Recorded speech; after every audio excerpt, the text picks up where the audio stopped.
Wang Liangjiao screamed as she sat bolt upright in bed.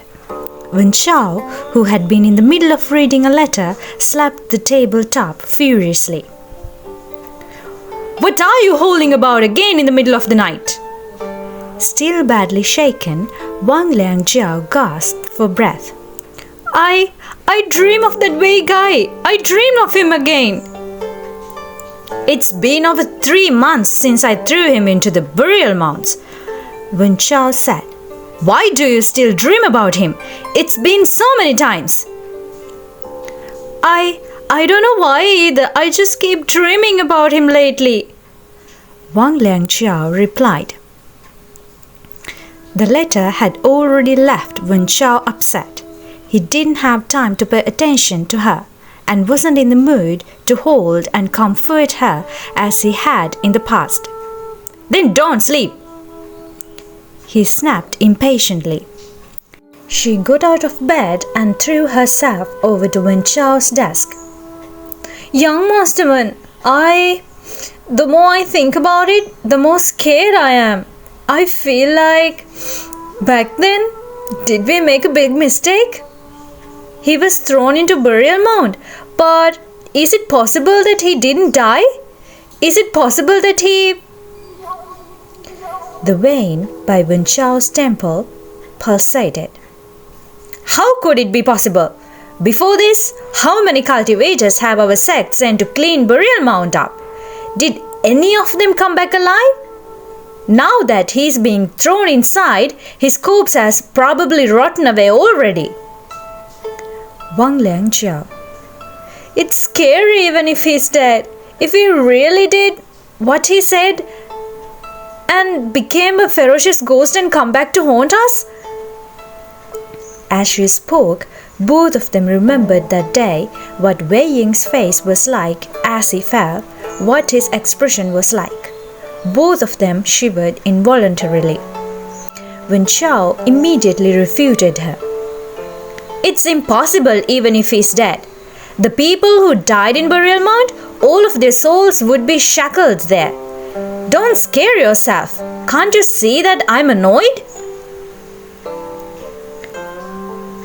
He crumpled up the letter in his hand into a bowl and tossed it out, his voice filled with hatred. What sunshot campaign? Some sunshot it is. Want to shoot down the sun? Dream on. Wang Liangjiao stood up. She carefully poured him a cup of tea. In her heart, she thought over some flattering words before speaking in a sweet voice. Young Masterman, those few sects could only keep on doing what they want for a couple more days. Sect leader one would definitely... Wen Chao cursed. Shut up! What do you know? Get lost! Stop annoying me! Wang Liangjiao felt wronged, but she felt hatred as well. She put down the teacup.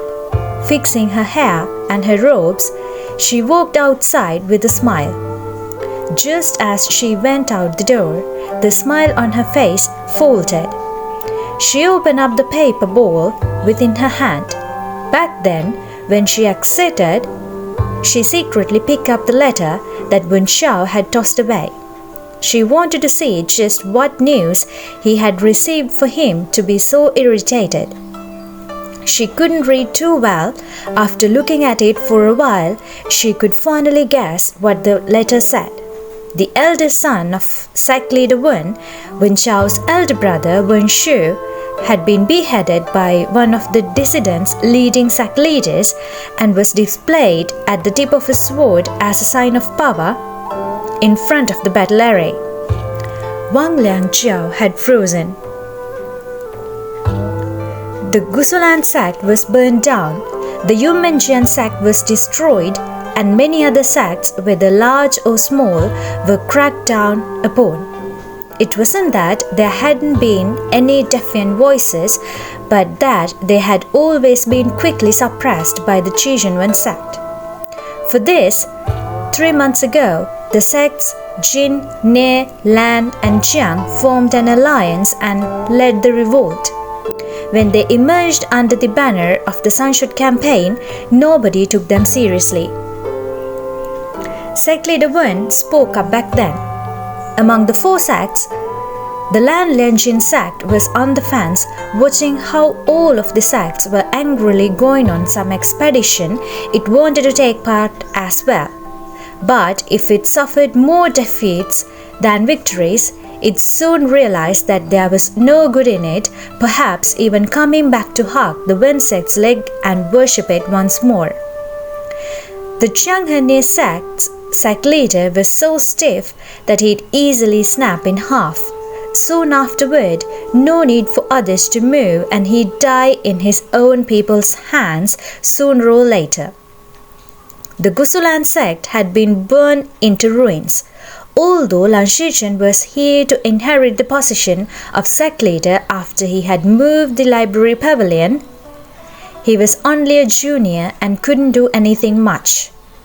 The most laughable one was the Yumenjian sect, the people of which either had been killed or had scattered, leaving only Jiangchen, who was younger than even Lan Shichen and was still a child born yesterday, who had nobody in his hands but still dared call himself sect leader, holding up the banner of rebellion as he recruited new disciples. It could be concluded with 2 words: unpromising and overconfident. Everyone who stood on the one sect side took the Sunshot campaign as a joke.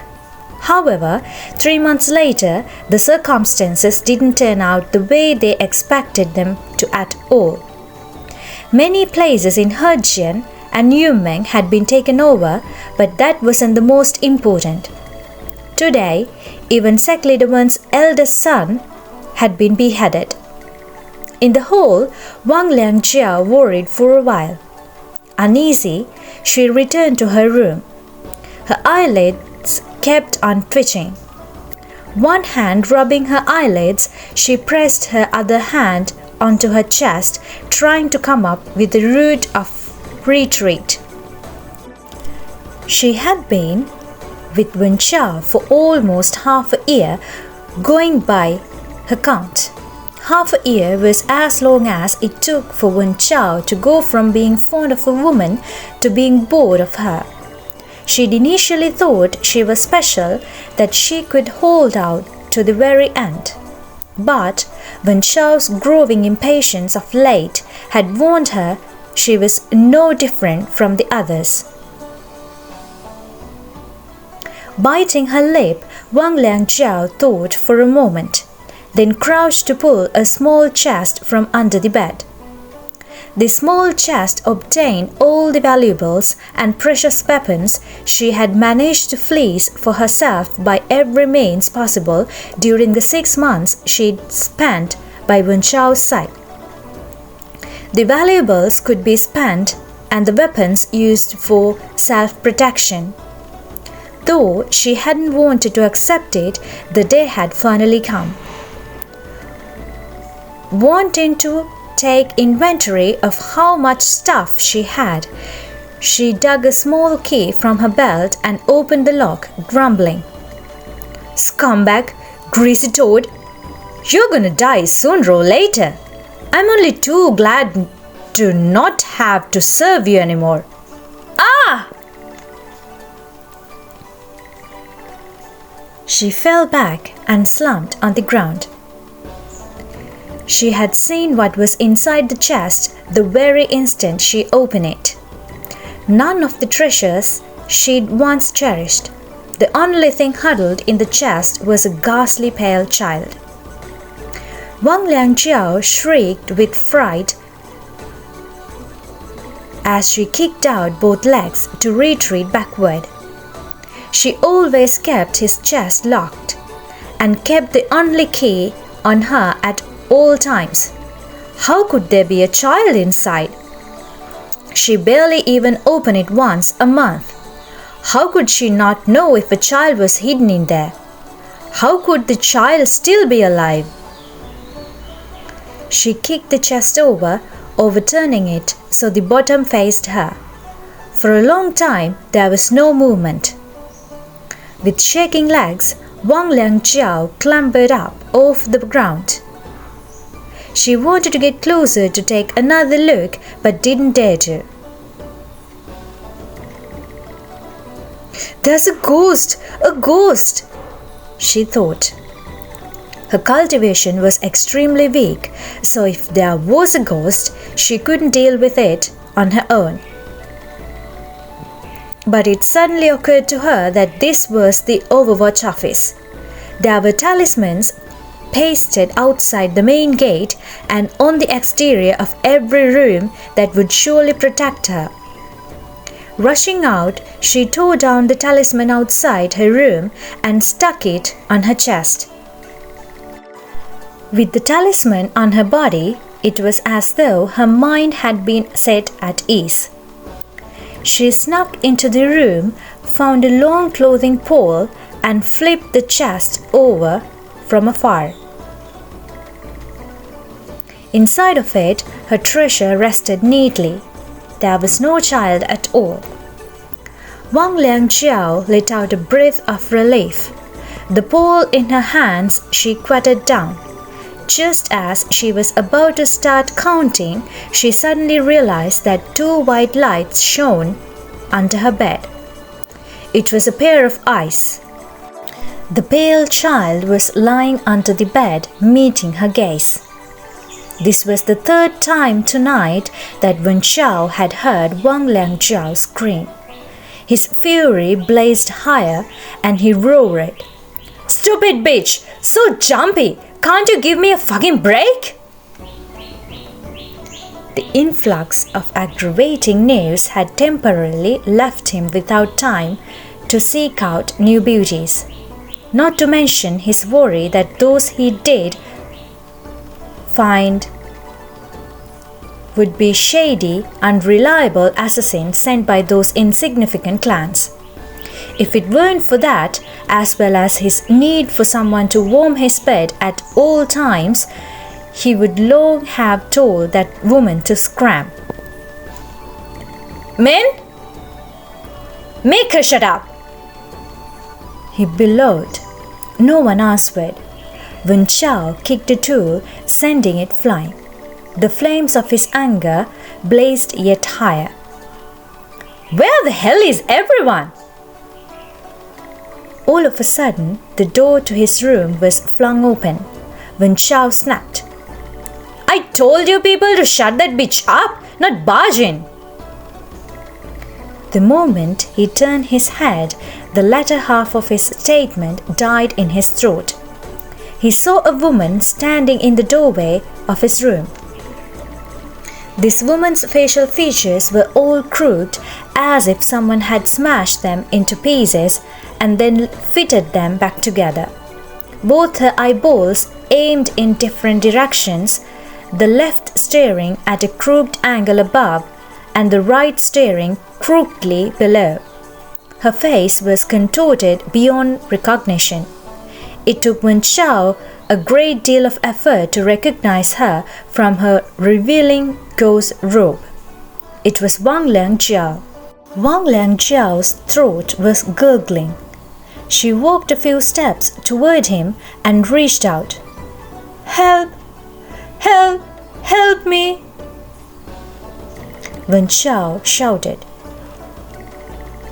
He unsheathed his new sword and sliced at her. "Go away! Get lost!" Wang Liangjiao's shoulder had been gashed by the sword. Her features were even more twisted as she shrieked, "Ah! It hurts! Ah! It hurts! Ah!" Wen Xiao didn't even dare pull his sword away. Grabbing a stool, he hurled it toward her. After it hit her, it broke into pieces. Wang Liangjiao staggered before kneeling down and collapsing onto the ground as though she was kowtowing someone, mumbling, "I'm sorry! I'm sorry! Let me go! Let me go! Let me go!" As she knocked her head on the ground, blood dripped from her chichiao. With her blocking the entrance, Wen Chao couldn't leave. He could only open the window, shouting his lungs out. "Wen Chu! Wen Chu!" On the ground, Wang Langjiao had already picked up one leg of the stool, frantically stuffing it into her mouth, laughing as she did. "Fine, fine, I'll eat it, I'll eat it, I'll eat it." An entire chunk of the leg had been stuffed down by her.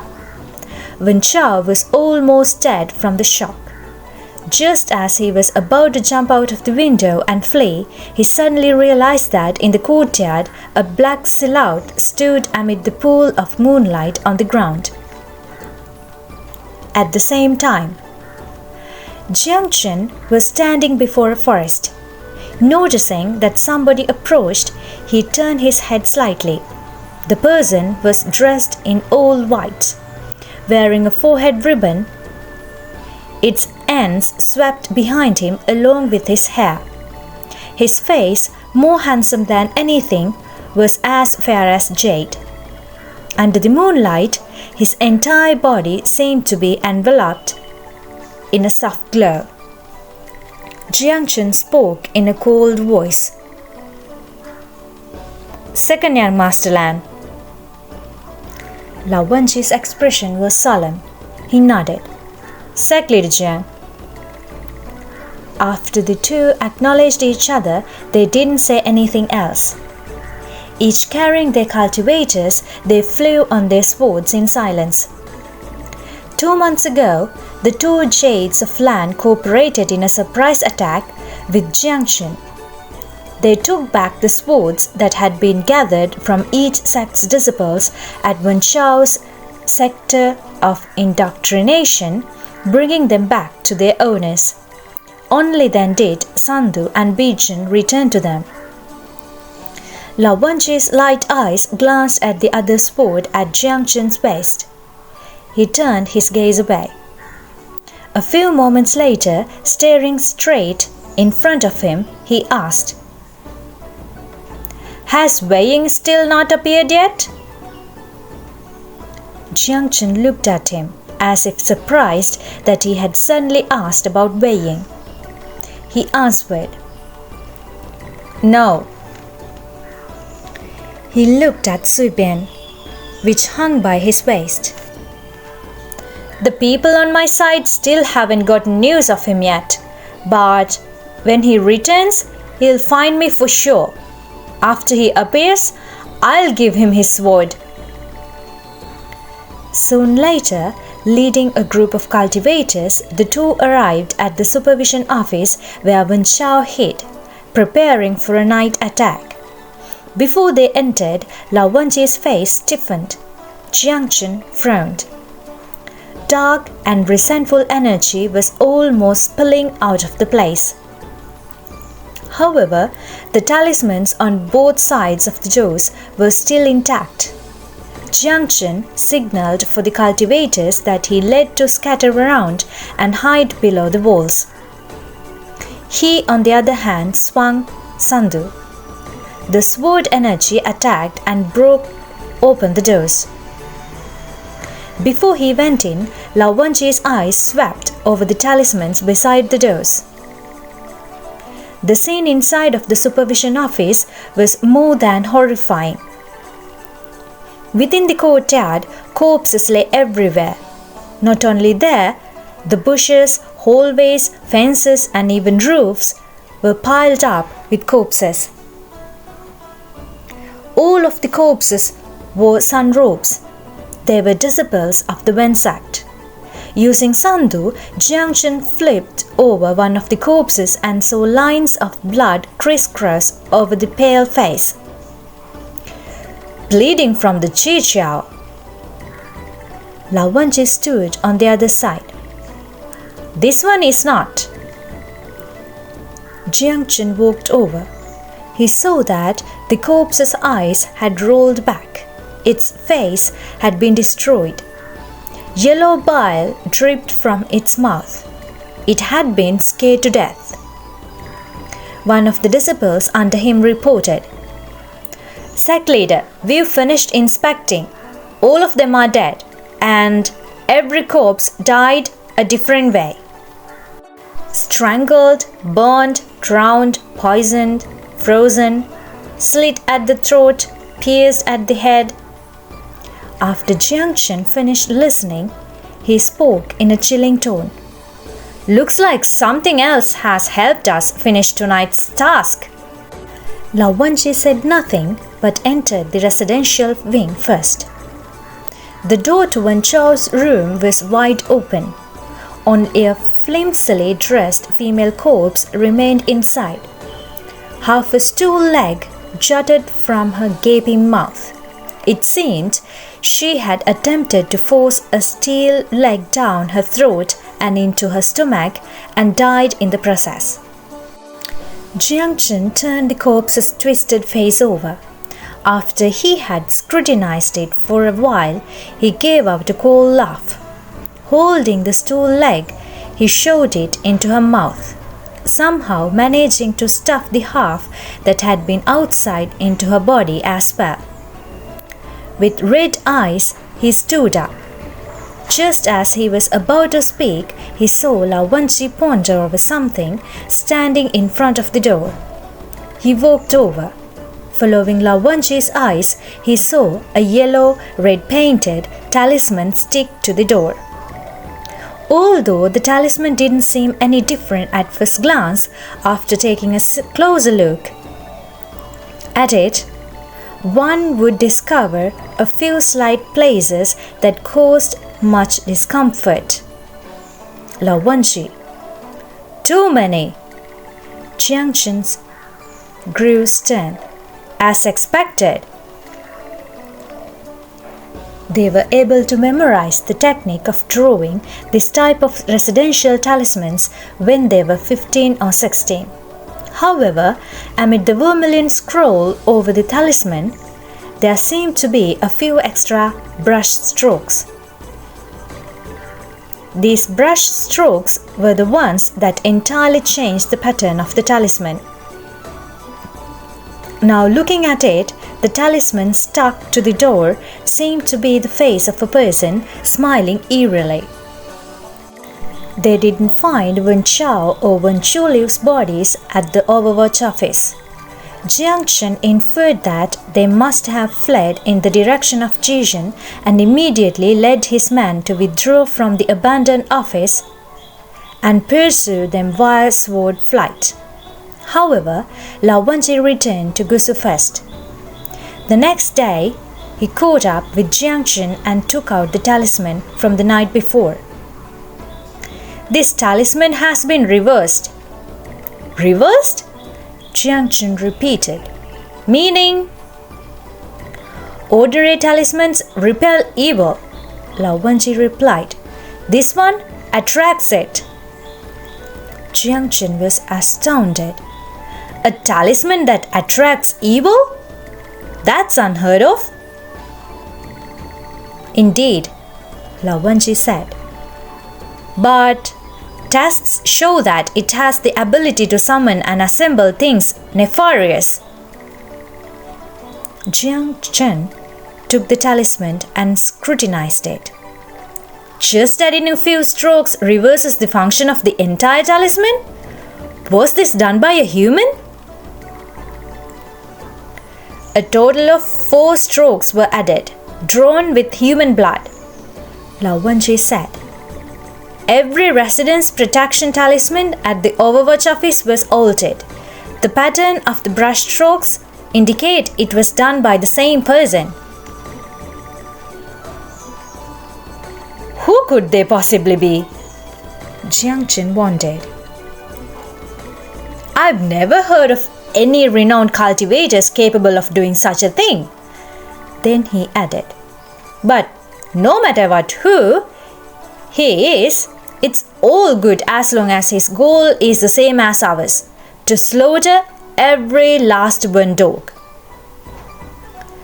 Following the intel they'd received, the two headed northward.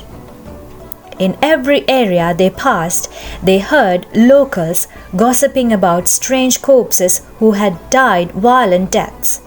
These corpses were all dressed in blazing sun uniforms.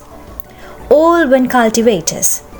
All of them were of high rank and had remarkable cultivation, but had still died horribly and in a horrifying variety of ways.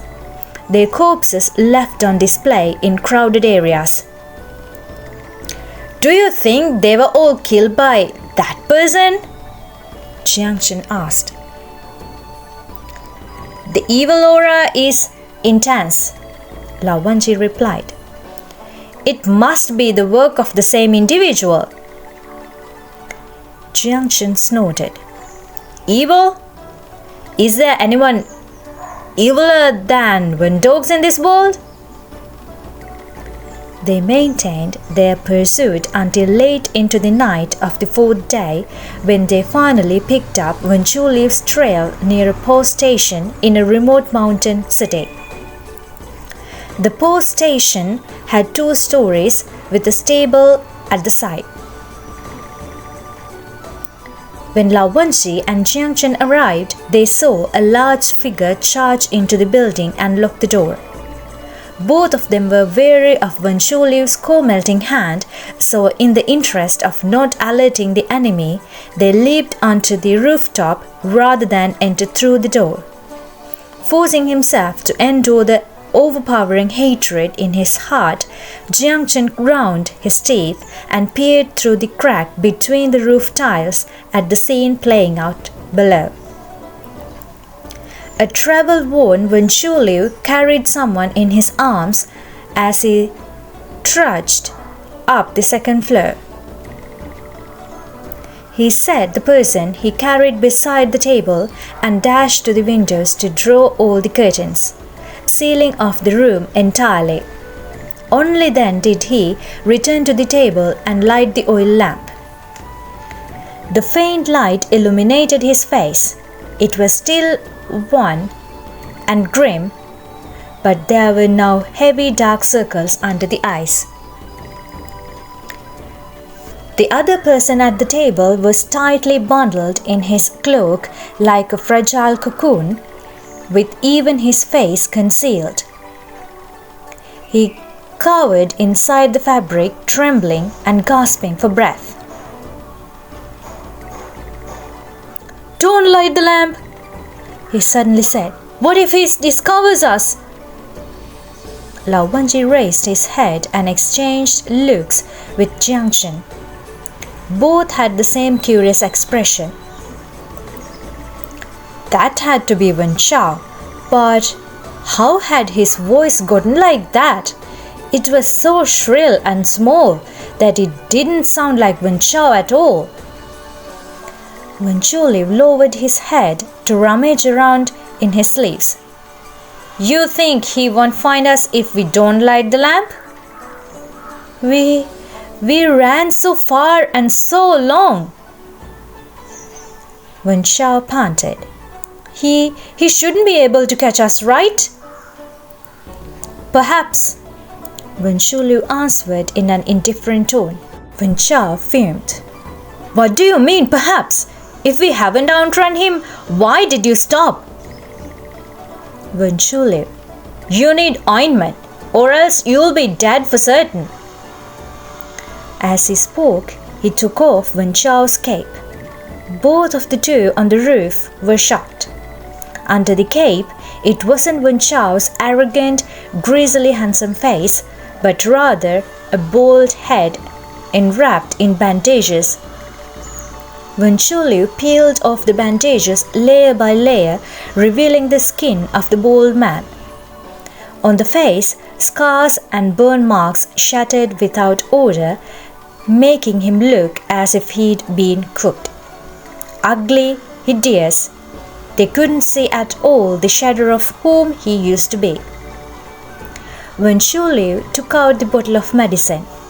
He first fed him a couple of round pills before he took out some ointment and applied it to the burn marks on his head and his face.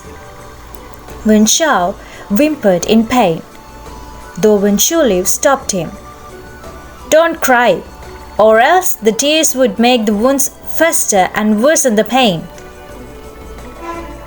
Wen Xiao could only hold back his tears, unable to even cry. By the flickering light of the fire, a bald man covered in burn marks contorted his face, strange muffled noises coming out of his mouth. The flame was on the verge of dying a dim yellow. The sight was beyond frightening.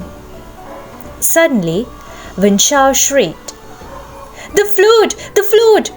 Is it the flute? I heard him play the flute again!" Wen Qiuli, "No, it was the wind."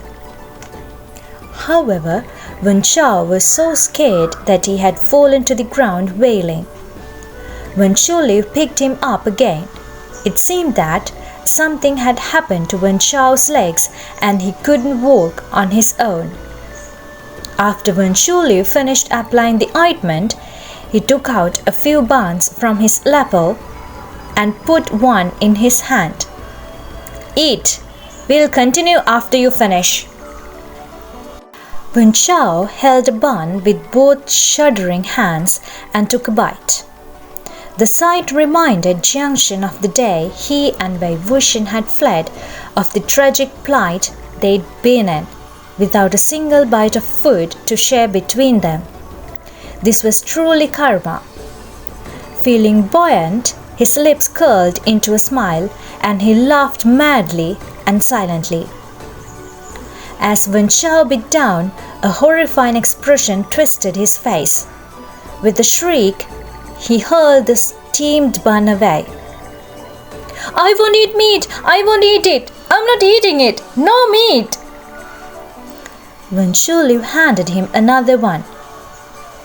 "This one doesn't have meat." "I'm not eating anymore!" Wen Xiao screamed. "Take it away! Get lost! I want to look for my dad! When can we get back to my dad's place?" "At this speed, 2 more days," Wen Qiuli replied. He spoke honestly, never exaggerating or falsifying his words. But it was this honesty that put Wen Xiao in even more extreme misery. 2 days? He croaked in a hoarse voice. 2 days? Look at the state I'm in. What will I look like if I wait another 2 days, you useless thing? Wen Qiuli abruptly shot to his feet, and Wen Xiao flinched, thinking he was about to flee on his own. All of a sudden, he knew fear. One after another, every single one of his guards had come to a violent end before his eyes. Wen Qiuli was the strongest of his defenders and the last one he could count on. He hurriedly changed his tune. No, Wen Qiuli! Wendaga, don't go! You can't abandon me! As long as you bring me back to my dad, I'll let him to promote you to the highest ranking guest cultivator. No, I mean, you saved me, so you are my daga. I'll have him officially adopt you into the family proper. From now on, you're my daga. Wen Qiuli stared in the direction of the stairs.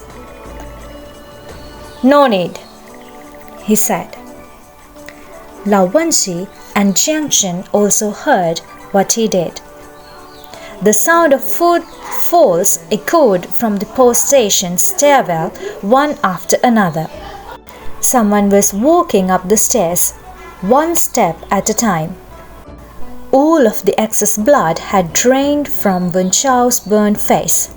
Trembling, he moved his hands out of the cape and covered his face with them, as though he was so scared that he wanted to cover his eyes to protect himself, pretending that nothing was happening. The pair of palms, on the other hand, was bare, without a single finger on it. Tap, tap, tap. The person slowly walked upstairs. He was covered in black. With a slender physique, he had a flute at his waist, hands behind his back. On the roof, Both Lao Wenqi and Xiang pressed their hands onto the hilts of their swords. However, when the person strolled up the stairs and turned around, smile on his face, Lao Wenqi's eyes opened wide, having seen those bright features before. His lips quivered and he mouthed a couple of words. Xiang almost sprang to his feet right then and there. Wei Wuxian. But aside from the face, nothing about this person resembled the Wei Wuxian they once knew. Wei Wuxian was a bright and exuberant youth with a hint of laughter forever at the corners of his eyes and his lips. Furthermore, he had never been one to walk so properly. This person was shrouded in gloom and biting cold. He was handsome but ghastly pale, and his smile could only be described as sinister. The sight before their eyes was too surprising. The situation was still unclear and they couldn't act rashly. Even though the two on the roof were flabbergasted, neither rushed inside. They only forced their heads lower and inched closer to the slit between the roof tiles. Inside the room, Wei Wuxian, clothed in black, turned around slowly. Wen Chao covered his own face.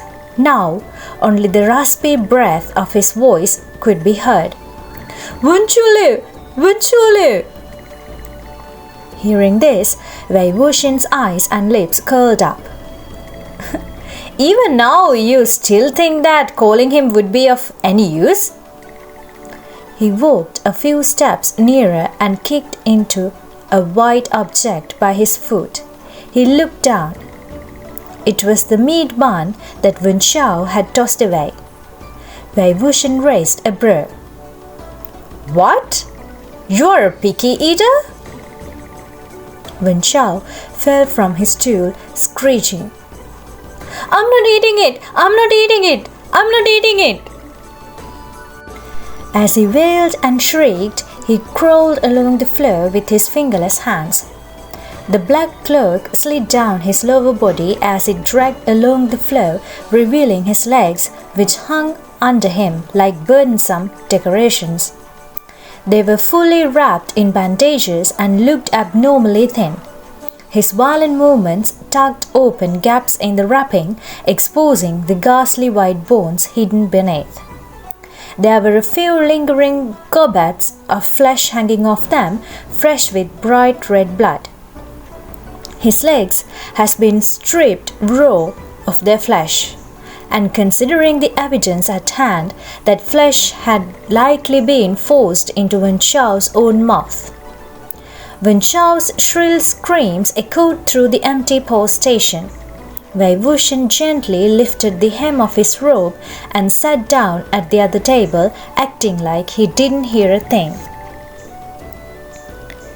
The second oil lamp sputtered faintly to life. Before the bright yellow flame, half of Wei Wuxian's face lay in the light, while the other half remained in darkness. He lowered his hand and a deathly pale face materialized from the darkness under the table. Crunch, crunch. They heard the sound of chewing. A small pale child crouched at his feet. He was gnawing on something Wei Wuxian had tossed him, like a carnivorous little beast. Wei Wuxian took his hand away after patting on the white gold child's sparse-haired head. Holding what he had fed it in its mouth, it turned around and sat down.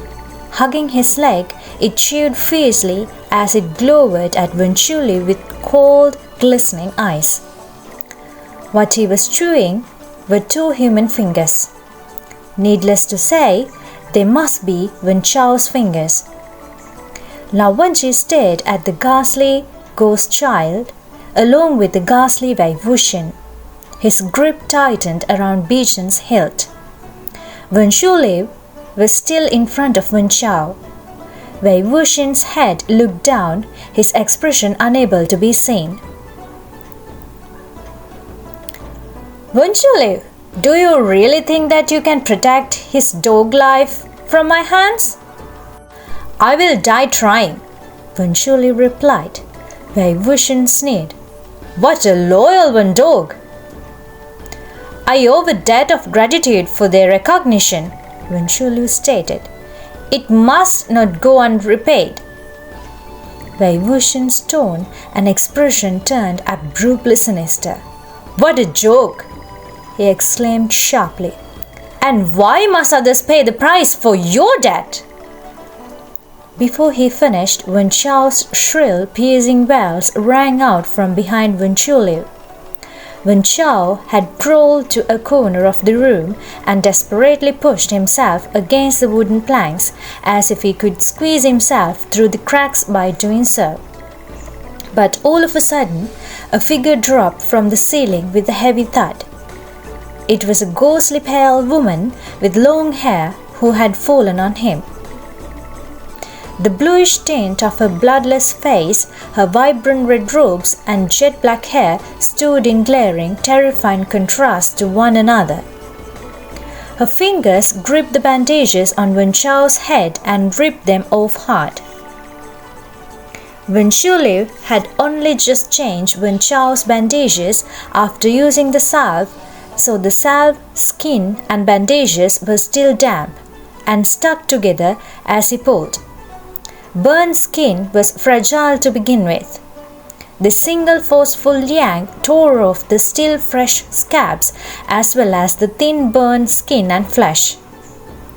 Even his lips were ripped away. In an instant, his marred, bald head became a mangled, bloody dome. Wen Chao passed out at once. As soon as he heard the scream, Wenchulu turned around to help him.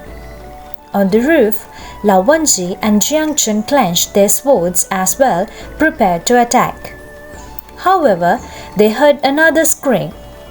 The gold child by Wei Wuxian's feet had thrown itself over. Wenchulu's right hand struck at the gold child's forehead before he felt a sharp pain on his palm. The gold child had opened its 2 rows of sharp teeth and bit into him. Wenchulu couldn't shake it off, so he ignored it and went straight to Wen Chao. The gold child, however, had bit out an entire chunk of the flesh on his hand and spat it out. He continued to devour the palm. Wenchulu grabbed the ghostly child's small, ice-cold head with his other hand, looking as if he planned to crush it. The pale-faced woman threw the bloody bandages to the ground and, falling to all fours like an animal, crawled to Wenchulu in a flash. A single slash of her hands left him with 10 bloody gouges. The 2 nefarious creatures continued their assault, forcing the Wenchulu to grapple with them as they beat and tore at him incessantly. He was completely overwhelmed and his flailing rendered him an extremely sorry sight. Turning his head, he saw Wei Wuxian watching from the sidelines with a sneer on his face. Without warning, Wenchulu pounced at him. Lao Wenji and Jiang Chen's faces fell. Lao Wenji smacked his palm down, tiles shattered and the roof collapsed.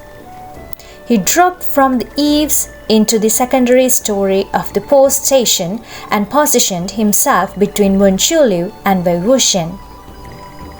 Wenchulu was taken aback as a long whip crackling with purple light suddenly lashed through the air. It twisted around Wenchulu's neck, winding around it a full 3 times before suspending him above the ground. The whip, which sizzled with lightning, dangled his heavy body in the air, swiftly followed by the crunch of his neck snapping. At the same time, Wei Wuxian's pupils shrank. He pulled the flute from his waist and rose to his feet into a swirl of robes. The ghostly child and pale-faced woman who had been tearing at Wen Shuliu swiftly retreated to his side and stared wearily at the two strange newcomers. Wen Shuliu wasn't dead just yet.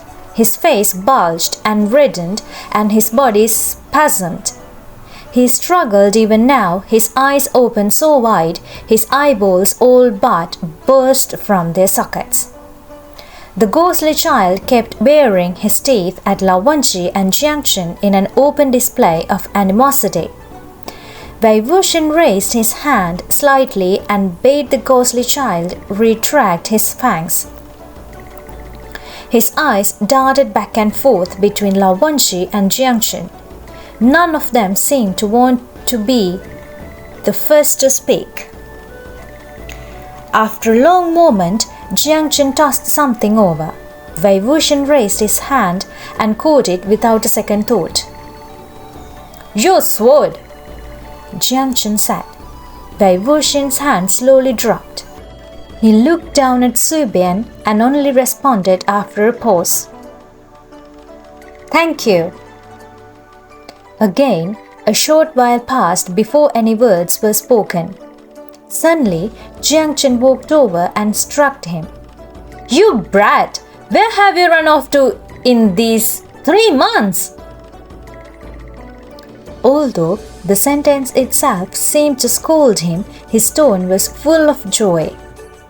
Although Lao Wenqi didn't step forward, his eyes had always been locked onto Wei Wuxian. With the slap, Wei Wuxian paused blankly. A few moments later, he struck him as well. "Haha, it's a long story. It's a long story." The cold air that had been on him was in some ways watered down by the two strikes. There was anger within Jiangchen's joy. He hugged him tightly before shoving him back, yelling, "Didn't we agree to meet at the lousy town down the mountain? I waited for almost 6 days and didn't even see a shadow of you. If you died, it wouldn't even have been in front of my eyes. For the last 3 months, I've been so busy that my head's even gotten bigger." Wei Wuxian lifted the hem of his robe and sat down again, waving his hand. "I've already said that it's a long story. Back then, a bunch of wind dogs were searching everywhere for me as well. They were waiting for me, caught me right there, and threw me to some hell of a place to suffer." As he spoke, the blue-faced woman crawled toward him using both her arms and her legs. When she had been fighting, her face was almost hideous, but now, with her dark face again Wei Wuxian's lap, she somehow seemed to be a charming concubine, obediently pleasing her master. Giggling laughter came from her mouth as well. Wei Wuxian sat leaning to one side, his right hand stroking her soft long hair over and over again. As he watched his movements, Lao Wenqi's face grew even colder. Although the scene made Jiangchen feel somewhat uncomfortable, at the moment he was more shocked than anything else. "What hell of a place! I've carefully asked the people in the town, so how was it that everyone said that they hadn't seen you?" Wei Wuxian: "You asked the people in the town? They are all a bunch of naive farmers scared of bringing themselves trouble. So, who dared to tell you the truth? And the Vendogs have definitely done something to shut their mouths. Of course, all of them said that they hadn't seen me." Jiangchen cursed. "Those old idiots!"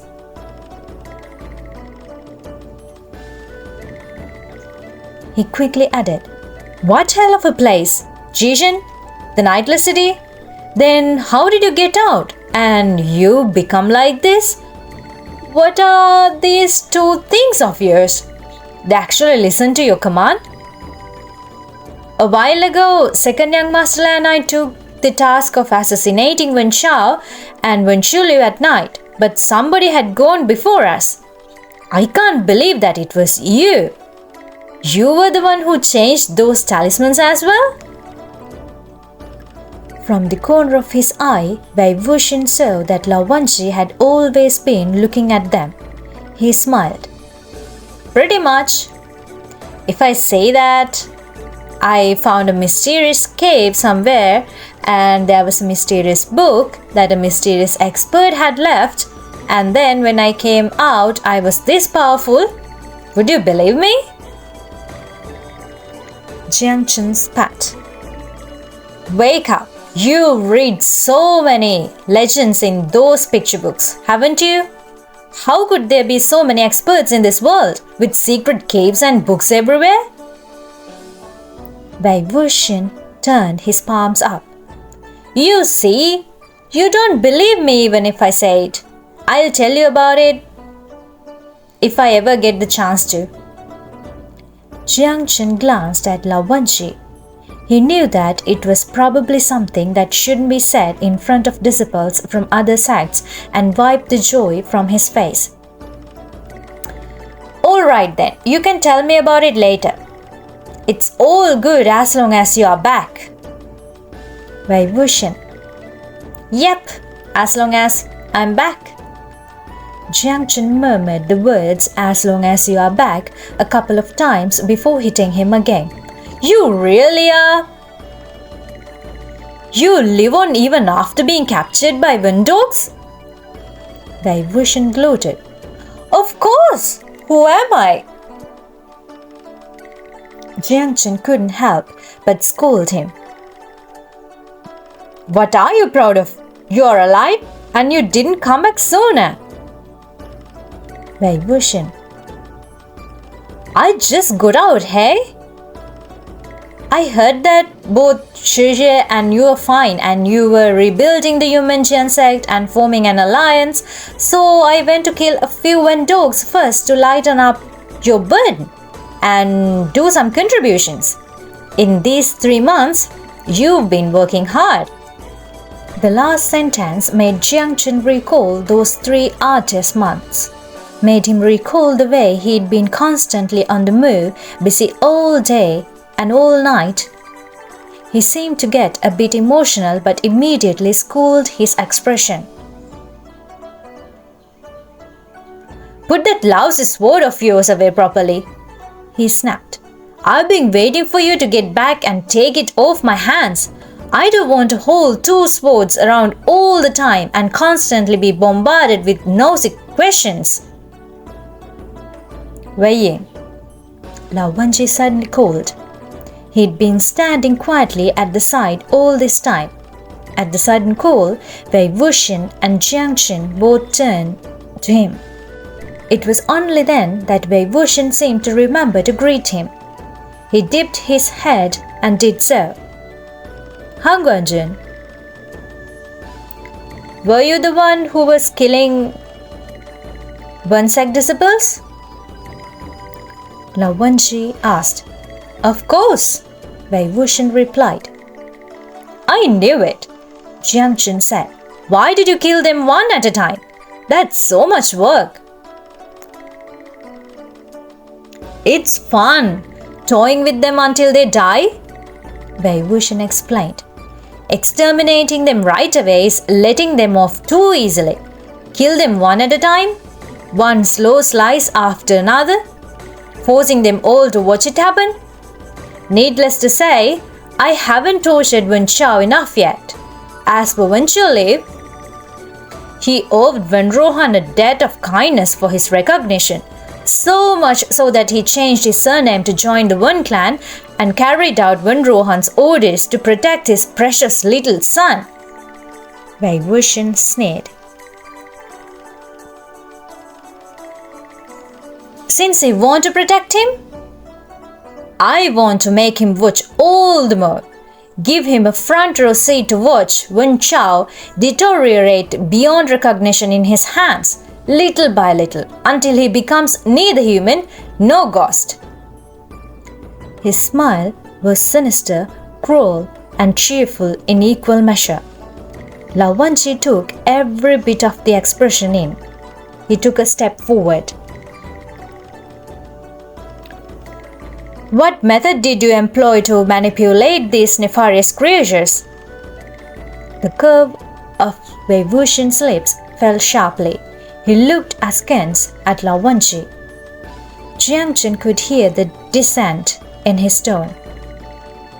Laragon, sir, what are you implying? Lao Wanji stared fixedly at Wei Wuxian. Answer me. The ghostly child and pale-faced human became restless. Wei Wuxian swept a glance at them, and they reluctantly backed off and slunk into the darkness. Only then did Wei Wuxian turn back to Lao Wanji, his brows raised. If I may ask, what happens if I don't answer? Lao Wanji abruptly grabbed at him. Wei Wuxian evaded him and took 3 steps back. Lanchan, we've just been reunited after so long and you're already trying to arrest me? That's not nice, is it? Lao Wanji moved with his hands, not his mouth, and Wei Wuxian parried every blow he threw at him. They were both quick and agile. After the 3rd time pushing his hand away, Wei Wuxian rebuffed him harshly. Here, I thought we could at least be considered acquaintances. Isn't it a tad heartless of you to attack me over a simple disagreement? Answer me, Lao Wanji repeated. Jiang Chen stood between the two of them to intervene. Laragon, sir. Laragon, sir, Wei Wuxian said. What you're asking is really hard to explain in a short time, and it's a strange question too. Suppose I ask you about the secret techniques of the Land Clan of Guizhou. Would you answer me? Lao Wanji walked past Jiang Chen and came straight at him. Wei Wuxian crossed his flute in front of him. That's too much, isn't it? Why so unfriendly? Lanchan, just what in the world do you want to do?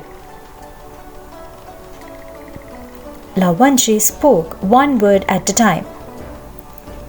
Go back to Guizhou with me. Hearing this, both Wei Wuxian and Jiang Chen were surprised. Quickly afterward, Wei Wuxian laughed. Go back to Guizhou with you? To the cloud recesses? Why go there? He immediately seemed to realize. Oh, I forgot. Your uncle Lanchiren hates crooked people like me. You're his proudest disciple, so of course you are the same as him. I refuse. Jiang Chen stared at Lao Wanji cautious. Second young Master Lan, all of us understand the Lan sect's ways. However, Wei Wuxian saved you in the cave of the Xuanhui in Dusk Creek Mountain, much less your friendship of having fought together. Now, to mercilessly denounce him straight away would be too unreasonable, wouldn't it? Wei Wuxian, look at you, what a psych leader! Jiang Chen, you can shut up. Lao Wanji, it's not that I want to denounce him. Jiang Chen, then why do you want him to go back to Guizhou with you? Second young Master Lan, at such a point in time, the Guizhou Lan sect doesn't work with the others to kill the Wendogs and is instead still hanging on to its inflexible ways? 1 against 2. Lao Wanji still refused to back off. He gazed at Wei Wuxian. Wei Ying, for cultivating an evil path, you would eventually have to pay. Throughout time, there has not been a single exception. Wei Wuxian, I can pay. Seeing how unconcerned he seemed to be, Lao Wanji lowered his voice. The path would not only damage your body, but your heart as well. Wei Wuxian, damage or not, how much damage? I know it the most. As for my heart, it's my heart after all. I know what I'm doing. Lao Wenji. Some things you cannot be able to control at all. Displeasure flashed across Wei Wuxian's face. Of course I can control it. Lao Wenji walked a step closer. He seemed to be about to speak again when Wei Wuxian closed his eyes. After all, on the topic of how my heart is, what could other people know about it? Why should other people care about it? Lao Wenji paused. He had suddenly been angered. Wei Wuxian! Wei Wuxian had been angered as well. Lao Wenji, do you really have to make this difficult at such a point in time? You want me to go to the cloud recesses for the Gusulan sect's confinement and punishment? Who do you think you are? What do you think the Gusulan sect is? You really think that I won't resist? Hostile energy formed between the two of them. Over Bichun's hilt, Lao Wenji's knuckles turned white. Laragansa, Jiang Chen said icily. The winds have not been eradicated yet. We are at a point where we urgently need extra forces. Everyone already has their hands full. So why reach your hand into the affairs of others? Wei Wuxian is on our side. Are you trying to punish our own people? Wei Wuxian regained his composure. That's right. As long as the wind dogs are killed, what do you care about how I kill them? Ever since they were children, they would chime in with whatever the other was saying, and here they were again flawlessly filling in for each other. Pardon my bluntness, but even if we were to pursue the matter, Wei Wuxian isn't a member of your clan. It's not the Lan clan's place to punish him, Jiang Chen added. Of all the people he might go back with, it won't be with you. At this, Lao Wenji's expression froze. He glanced up at Wei Wuxian, his throat trembling as he swallowed. Before he could reply, Wen Chao let loose a feeble scream from the corner. Wei Wuxian and Jiang Chen's attention immediately shifted. They simultaneously stepped around Lao Wenji and came to stand before Wen Chuliu and Wen Chao. Wen Chuliu was still suspended in the air by Sidian and struggling in miserable agony, while Wen Chao, more dead than alive, slowly opened his eyes to see the two faces looking down on him from above. The two faces were both similarly young and similarly familiar. Both had once shown him expressions of despair, anguish, or deep-seated hatred, and now they looked commandingly down at him with similarly cold, glinting eyes, bearing similarly ominous sneers. When Chao stopped trying to scream or escape, he dumbly held up his fingerless hands and began to drool. Wei Wuxian kicked him into kneeling in the direction of Yumeng. His exposed flesh and bones chafed against one another, causing Wen Chao to emit shrill shrieks of pain that sounded particularly jarring in the empty post station. Why is his voice so shrill? Jiang Chen asked. He is missing a certain body part, Wei Wuxian answered. Of course it's shrill. You cut it off? Jiang Chen wondered in revulsion. It's a bit gross that you assume that, Wei Wuxian commented. Of course I didn't. That woman of his bit it off when she went mad. Lao Wenji was still standing behind them, watching. Wei Wuxian suddenly remembered his presence and turned around with a smile. The following scene may not be suitable for Laragan's eyes. Won't you please step away for a moment? Although he said please, his tone brooked no argument. Jiang Chen agreed with polite and professional detachment. Indeed, Laragan sir, Wen Chao and Wen Qiuliu have fallen into our hands. The mission is accomplished. It's time we part ways. What comes next is a family matter. It's best if you head back. Lao Wenji's gaze was still locked on Wei Wuxian, but Wei Wuxian's attention had been captured by his enemies, who were now at death's door. He stared at Wen Chao and Wen Qiuliu with gleaming eyes, and his smile was both cruel and excited. Jiang Chun wore the same expression.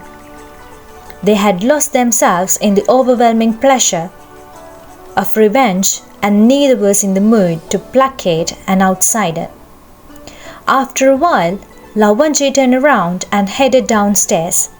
He stepped out of the post station and kept watch by the entrance for a long time, but he never left. Some time later, a long, shrill howl pierced the silent night. Lao Wenji looked up. His white robe and forehead ribbon flapped in the frigid wind. The black night had passed, and the sun in the sky was about to rise, and the sun on earth was about to set.